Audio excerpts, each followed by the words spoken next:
Hey, hi, welcome to Share Your Scars talk show. And I'm very, very excited about today because we have a guest with us, and I'm going to mention who that is. We're going to have guests the next few times. Part of our crew, all of our crew actually, is going to be sharing their stories. We have Elena, Linda, Caitlin, Kevin, and myself all going to be sharing our stories because March 1st of every year is Self-Injury Awareness Day. And we just want to take an opportunity for each of our group members, our crew as we call them, to share their stories, to show their scars and share their stories. It's a great way to share their story with people. And so today we're going to kick off with Kevin. And Kevin joins us here. Come here, Big Bob Bear. And we do have some questions. Just to keep it a little bit consistent, and I figured, we would do that with all of us. But let's say hi. Got Kevin. Hello. How you doing? I'm Vicki. And Caitlin over there. Hi. Got Linda. Hi. And Elena. Hello. So they're in our studio audience today, and we'll be getting to them another day. Sorry, I'm kicking in there. So it's so important to share story. Kevin's been coming for a while now. We met in 2012. I'm going to let him share. But when did you begin harming? How old were you? I began harming when I was 6th grade, so it made me 10 years old. Okay. And I remember how it was. I was watching a article, or not a news reel on the television about how self-harming was a way to cope, and ultimately I thought it would be a good way to cope, and I just began using pins. And that was at 10? That was at 10. So people talk about the formative years, the things where we really start learning things and picking up on things. And I was brought up when we only had TV. We didn't have internet. Yes, we had books, but we didn't really go to the library back then in those days. But it's such a young person. Here you are watching, TV, and you pick that up right away. How did it progress? So you're 10. What happened through your teens, early adulthood? From 10 years old to up until my early 20s. Let's see. I started out using pins, and then I moved on to using razors. Went from pin pricking to actual cutting, and eventually when I progressed to when I was in my mid-20s, I went to burning, and then back to cutting, and then ultimately to today, where I am self-injury free now for, I believe, about a month or so, 2 months approximately. Okay, well that's good. And Kevin is on a journey. I've known Kevin since 2012, and he's been through hills and valleys, and I've been with him literally on some of those, that journey. And there is no shame in slipping up or falling. The important thing is to get back, and he knows he has support from us in this room, his mom, his father. Share with us about your father and some struggles that happened around a very tragic thing in your life. When I was in 2014, I lost my father to cancer. I had, prior to that, not been harming for about a year and a half.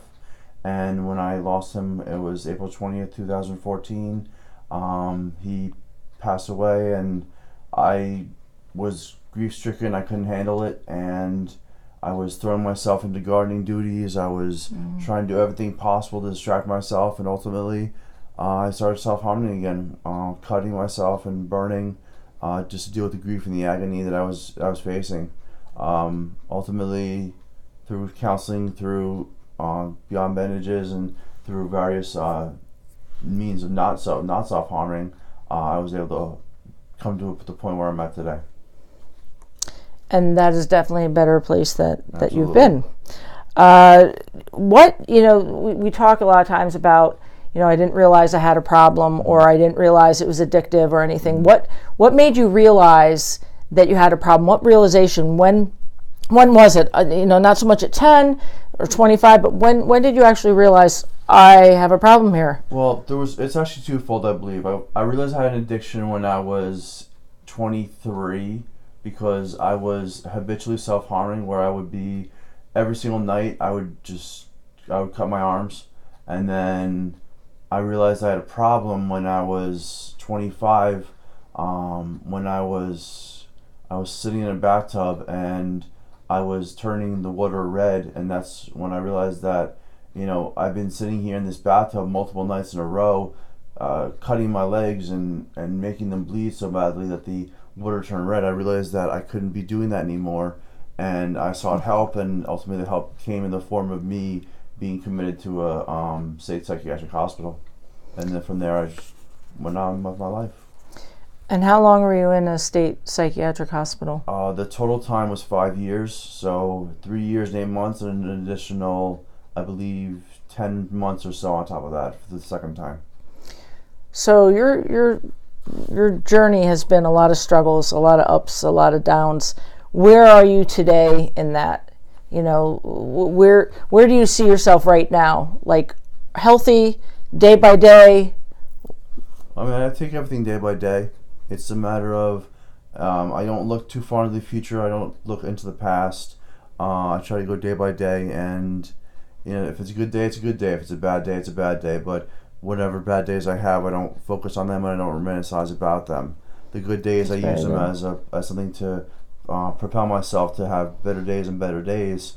And then even when I have my best days, I mean, I just keep going. There is always hope, so I just keep going. Keep going. It's so important to keep going. We talk about that all the time. You got to keep forward.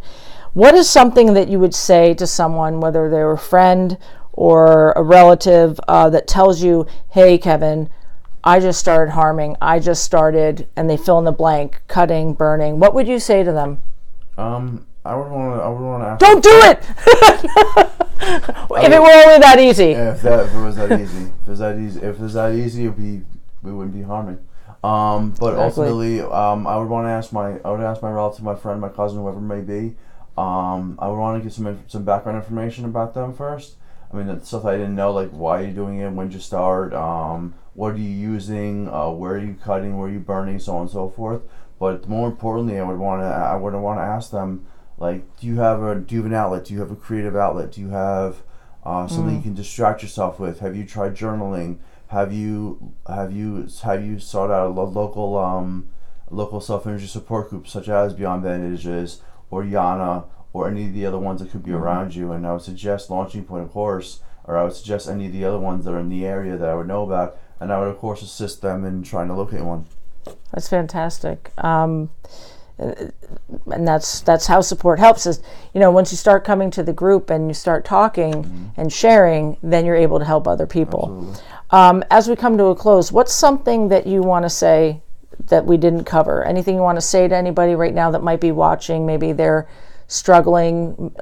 Maybe it's somebody says, oh, you guys do that for attention. Whatever. Do you want to address anybody? Anything come to your mind? I mean, if you're a viewer and you've seen the previous episodes, obviously the first episode was It's Not for Attention.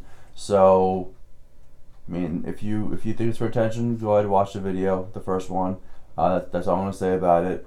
And then if you're out there and you think that self-harming is something you need help with, you can always reach out to us here at Launching Point, or you can reach out to any one of us. We all have emails, and you can reach out to any one of us via email. Yes, I'm one of the only guys in the group. However, you know what? I'm not alone in this. I have Caitlin, I have Linda, I have Elena, and I have Vicki, and there are other people that come here, but the main crew here, as I call them, we're all here for each other. Absolutely. And, support is exactly that. Our slogan is where every person is part of a puzzle. And we are a highly dysfunctional puzzle, but we function very well. And you start coming, you'll be part of our puzzle as well. And thank you, Kevin. Thank you for sharing. I love this guy. I appreciate him. I love the honesty. And if you're struggling, hit up launchingpoint.org or shareyourscars.com. Thank you so much for watching. Until next time, stay strong.